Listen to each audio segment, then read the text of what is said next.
Hey everyone, and welcome back to the channel.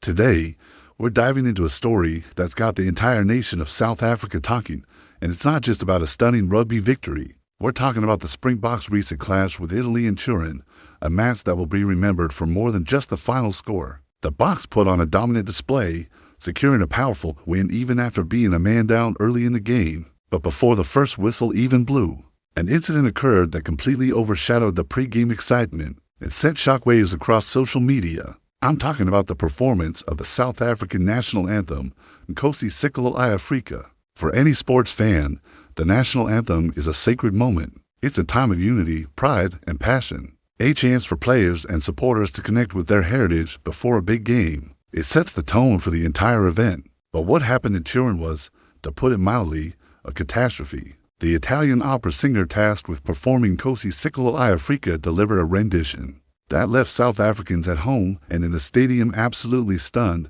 and not in a good way. The performance was immediately labeled by thousands as one of the worst they had ever heard. The reaction online was swift and merciless. Social media, especially Platform X, formerly known as Twitter, erupted with a mix of anger, disbelief, and a little bit of dark humor. Fans were not holding back. Phrases like butchered, murdered, and an assault on the ears were flying around. Many declared it the new benchmark for bad anthem performances, which is a pretty big statement when you consider the history.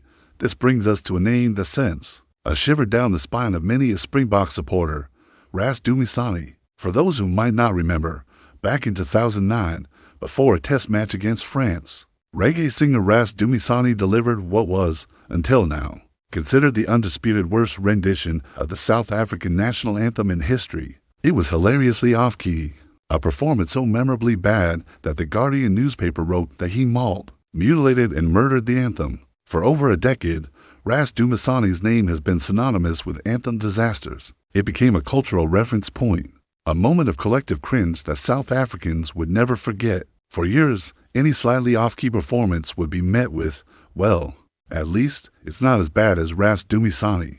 That was the gold standard of terrible. But on that Saturday in Turin, the unthinkable happened. The crown was passed. Across the internet, the consensus was clear. One user on X quipped, "That was the worst rendition of the South African national anthem I've heard since Dumisani. An angry from Orange could have done a better job." Another user stated it plainly, Dumisani has been dethroned as the worst ever anthem singer. The sentiment was echoed everywhere. It takes something truly special to knock a legend like Dumisani off his perch, but this performance managed it. It wasn't just slightly off, it felt like the singer had no familiarity with the melody, the rhythm, or the soul of the song.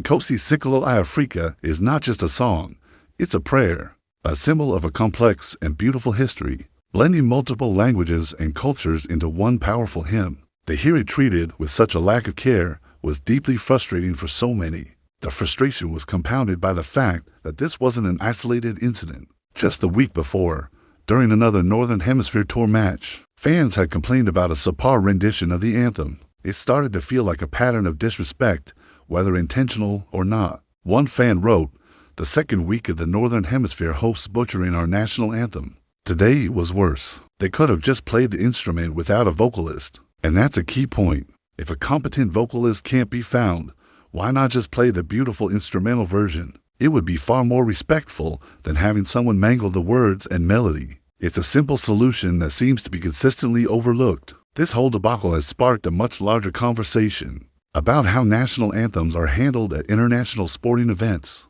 Should the home nation always be responsible for providing a singer? For the visiting team's anthem, many South African fans are now arguing that it's a system that's destined to fail.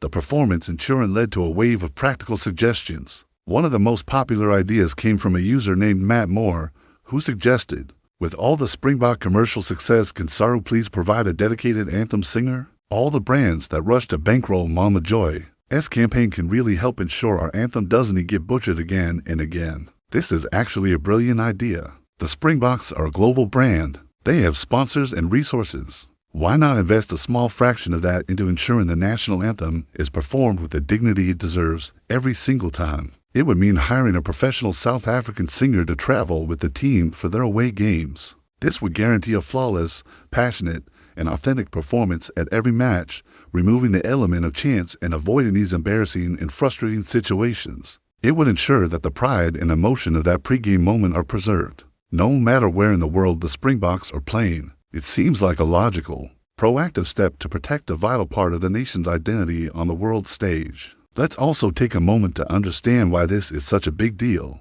Nkosi's Sikelel Afrika is unique. It combines lyrics from 5 of South Africa's 11 official languages: Xhosa, Zulu, Sesotho, Afrikaans, and English. It began as a hymn and evolved into an anthem of resistance against apartheid. Before being combined with the country's former anthem, Die Stem van Suid-Afrika, in 1997, it is a powerful symbol of reconciliation and the Rainbow Nation concept. It represents a journey from a divided past to a hopeful, unified future. Each verse carries immense historical and emotional weight. So, when it's performed poorly, it's not just a bad song. It feels like a dismissal of that history, a trivialization of that journey. It hits a nerve because the anthem itself is so deeply woven into the fabric of the country's soul. For many, hearing it sung correctly and with passion can bring tears to their eyes. Hearing it butchered feels like a personal insult.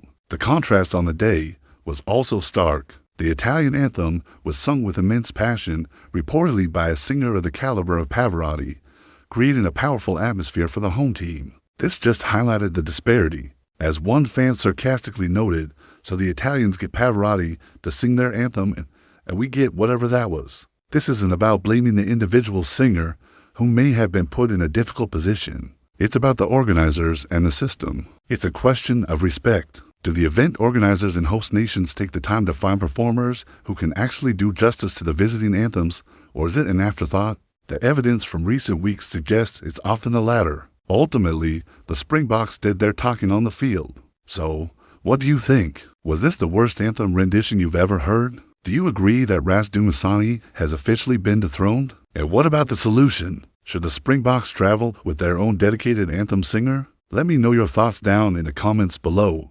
I'm really curious to hear what the community thinks about this. It's a fascinating debate that touches on sport, culture, and national identity. Thanks for tuning in today. If you enjoyed this video and want more content on the biggest stories in the world of rugby and sport, make sure to hit that like button and subscribe to the channel so you don't miss our future uploads. We'll be keeping a close eye on this story and whether SARU or World Rugby takes any action. Until next time, take care.